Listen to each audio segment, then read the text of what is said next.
Welcome to part 3 of module 4. So in this session we will discuss about the basic math operations through NumPy such as arithmetic addition, increment, decrement, matrix product. We'll also see some special NumPy functions like Ufunc, universal function and aggregate function. So some of the basic operations on NumPy that we'll see in first, let's look into arithmetic operations. So when we say arithmetic operations, the basic operation that we do here is addition and multiplication of array with a scalar. So this part of the code shows us here what we are doing is we are creating an array using the arrange function. So arrange function we have seen in the last session. It is used to create a sequence of numbers. Since I have given only one argument, that is 4, is passed into this function, it means that the default value, that is initial value, will be 0. So initially the array number value will start from 0 and it will generate up to 4 numbers. That means 0, 1, 2, 3. So it will generate a sequential number 0, 1, 2, 3. So once the array is generated, upon that we are doing a scalar addition a plus 4. So when we do scalar addition, for every element here in the array, the number 4 would be added. So when we do scalar multiplication here, a star 2, then what happens? For every element in the array A, it will be multiplied by 2. So it will be 0 into 2, 1 into 2 is 2, 2 into 2 is 4 and 3 into 2 is 6. We also have something called as element wise addition or multiplication. So element wise in the sense, for if I create two arrays like this, let's say A is having 0, 1, 2, 3 as a value, array B is having 4, 5, 6, 7 as a value. So when I say A plus B, then what happens? Depending upon the position of the element, corresponding elements will be added. So for example, A of 0 plus B of 0, that would be stored here. Then A of 1, B of 1 would be stored here. A of 2 and B of 2 would be added. Then A of 3 plus B of 3. So the end result will also be a new array. A new array is created here with the results in the same location as of the operands. So the same has been demonstrated here in this example. So let's work this out in the terminal.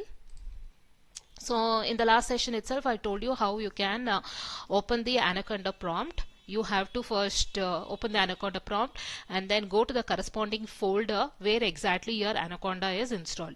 So once it is you have opened your Anaconda here, as you can see here, initially my default drive was Z Windows Systems.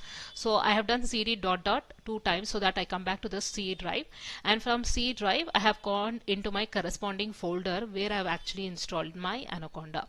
So that you have to use cd space whichever path of folder you want to specify. So once you reach Anaconda, so if you want to start typing your code, please type Python like I have done here.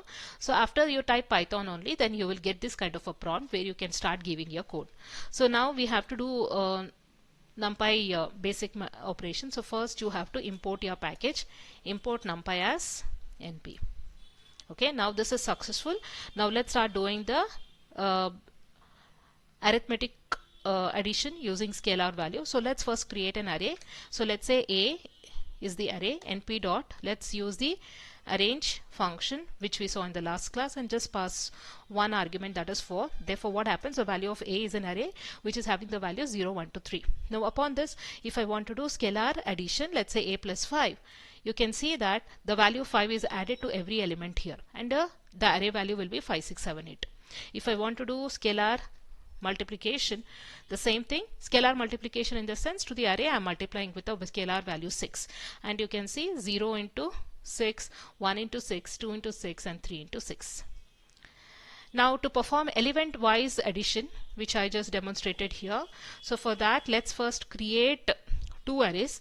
I already have an array called as A, so let me create another array called as B using the same format. Let's say arrange. Now let me say 4, 8. Now both of them have to be of the same size. Okay, so A is having 4 elements and B is also having 4 elements. Now let's do element wise addition. Very easy, just do A plus B. So the new array which is created is also, what it has done is just added A of 0 is added with A of 0, A of 1 is added with B of 1, A of 2 is added to B of 2 and stored in the corresponding position in the new array. You can also do element wise multiplication. You can also do element wise subtraction. Okay, so let's also try division. Okay, so this is called as element wise operation, whereby corresponding elements are added or subtracted. The arithmetic operations are done element wise. We can also do multiply an array with the sign value or square root values of the array. So let's say this is our A value. A is our array which is having 0, 1, 2, 3. And this is B, which is having the values 4, 5, 6, 7. So what we can do is we can multiply the array A, let's say, with the sign value. How do you use the sign value? We have to call the NumPy function, right? It's a method in NumPy. So we have to do np dot sign is the method in np. And to this I have to pass an array. So I'm going to find the sign values of all the elements in the array B. Okay, now why I've used this is sign is a method which is there in np, and np is a NumPy variable, right? So npy dot sign of B. So what has happened is array A is multiplied with the sign value of all the elements of B, and this is the new value which is generated. The same thing we can also alter this to square root. So just write here sqrt. So the array A is now multiplied with the square root values of the array of B. So these are the values generated. We can also do element wise multiplication. As addition we saw, array wise addition. Now let's see array wise multiplication. Now how do you do it? So let's say let me see I already have an array called as A. So to do multi-dimensional, let's try to do multi-dimensional array. So multi-dimensional array means let me create a 3 by 3 array. So let's say capital A is going to contain a 3 by 3 array. So let me define it as A is equal to np dot array 1, 2, 3. Let's say these are the elements.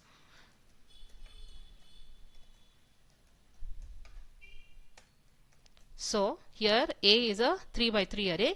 Similarly, let's create B with different elements.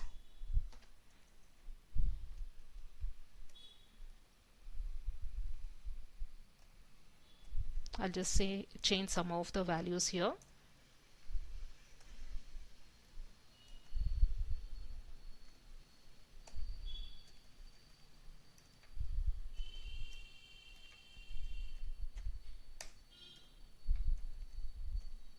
Okay, so I have created two 3 by 3 arrays, right? So this is one array A which is having the values 1, 2, 3, 4, 5, 6, 7, 8, 9. It's a 3 by 3 array, and this is one more array B which is again having 3 by 3 values. Now we will do multi-dimensional multiplication. What is this multi-dimensional multiplication? In the sense I am multiplying a multi-dimensional array A with B. But this is only element wise. Remember, this is only element wise multiplication I am doing. Why? You can see that when I just say A star B, you can see that here, see what is the value of A here? 1, and here it is 1. So 1 into 9. See, this is element wise. Corresponding positions are just multiplied. 2 into 2 is 4. 3 into 3 is 9. You see the middle one. 5 into 2 is 10. So remember, this is not matrix product. Don't confuse this with matrix product. This is just element wise multiplication. We are just multiplying elements by elements of the two arrays. That's why this we call it as element wise multiplication. This is not matrix product. See, 7 into 5 is 35. 8 into 8 is 64. So element by element the multiplication is done. Okay, so now let's come to the matrix product. Now you all have studied this in your school days, right? Matrix multiplication, how it can be done. So suppose this is one matrix, this is another matrix. So how is it actually multiplied? You multiply the rows with the corresponding columns. So let's say first row is multiplied with the second row. How it is done? A1 B1 plus A2 B2 plus A3 B3. Oh sorry, A1 B1, A2 B4, this is B4 plus A3 B7. Whatever the sum that you get, that is nothing but C1. Now what is C2? Similarly, first row with second column, right? A1 B2 plus A2 B5 plus A3 B8. The total sum what you get, that would be C2. to get C3, A1 B3 plus A2 B6 plus A3 B9. So that would be in C3. So that is what is matrix multiplication. You must have studied this in your school days. Now how do we do this now using NumPy? Right? So first thing you remember is we cannot use star operator here. Star operator is used, we just saw that, we use that here. That is only for doing element wise multiplication. Element wise means A1 was multiplied with B1 and stored in C1. A2 was multiplied with B2 and stored in C2. That's different. That is not matrix product. It's a element wise multiplication. Now when you want to do matrix product, you have to use the dot operator or the dot function. We have to call the dot functions. Don't use the star operator. Okay. So in NumPy, the matrix product is done using the dot function. This operation is not element wise, because this is actually using the matrix multiplication concept. So what you have learned in your school days, the matrix multiplication, that can be simply done by just this single line of code. If I want to multiply matrix A with matrix B, just write A dot this dot function you call, and within that you just call the other array which you want to multiply, and it is done. Okay. Or you can also use this function np dot a comma b. Let's try to do this on the terminal. So let me create an array. So I think we already have two arrays, A and B, right? So now how do you do the matrix multiplication is just do A dot dot, call the dot function and then write B. See, the multiplication is done. So to do this, whether the result is correct or not, you just do it on a paper and check. Okay. And one more way that you can do is np dot dot a comma b. This is also one more way of using the function. So both these things are correct. Either you can do using this syntax where you say a dot dot function, within that you specify the matrix for which you want to multiply, or you just call the np array, call the dot function and give the values of give the names of both the arrays. Both of them should give you the same answer. See, both are giving you the same answer. It's just a different syntax. Okay. Now one more thing, if you must have studied in your school days, matrix multiplication or matrix product, it is not commutative. That means a dot a star b, it's not equal to b star a, right? See, we can see that here. See, if I just try to reverse the order, instead of saying a comma b, if I say b comma a, you must get a different answer. See, this answer is different from this, and it's correct because matrix multiplication is not commutative. You can just do this on the paper and check whether you're getting the right answer. So very simple concept. If you don't want to do matrix multiplication, either you go for this syntax or this one. Now coming to the next basic operation, increment decrement. You must have studied in most languages they have this increment operation plus plus or minus minus. But remember, there is no such operator here. We do not have such an operator. So if you want to do increment or decrement operator, if you want to do increment, you have to use plus equal to. If you want to do decrement, you have to use minus equal to. Okay, and these operators, remember, instead of creating a new array with results, they will reassign the results to the same array, right? So that means what? I'm not going to generate a new array after doing plus equal to or minus equal to. We are storing it in the same place. It's obvious. If you see this example, you will know. See, I've created an array here 0 1 2 3. Let's say that is in A, and when I say A plus equal to 4, what happens to every element here in the array? 4 is added and it is stored back in the variable A. So that's why I said a new array is not created, we are updating the array. Similarly, you can also do star equal to multiplication also. Fine. So this example also shows that. So let's just quickly do this.